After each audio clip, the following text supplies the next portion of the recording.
Hey everybody, what is going on? I hope you guys are all doing well, and welcome to another tutorial video. In this video, I'm going to be explaining to you guys how you can hide the stock count in WooCommerce using this guide I found on the internet.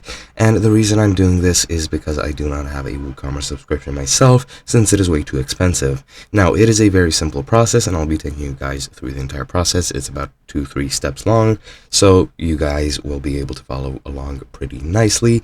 And yeah, that's pretty much it. Now, when you're selling on your store on WooCommerce, you do have the option to show the stock that is remaining to your customers. However, you also have the option to remove that counter.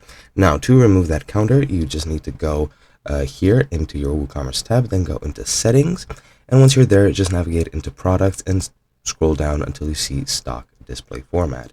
This will have several options, one of which is never show quantity on remaining stock, and if you select this, then you will be able to hide it from pretty much all stock shown on your site. And that is basically all there is to it. And yeah, hope you guys enjoyed. And yeah, before I go, forgot to mention under products you need to go into inventory, so just to make that clear. But yeah, that is pretty much it. Once you're done, save your changes and you're good to go. Hope you guys enjoyed, and I'll be seeing you guys in another video.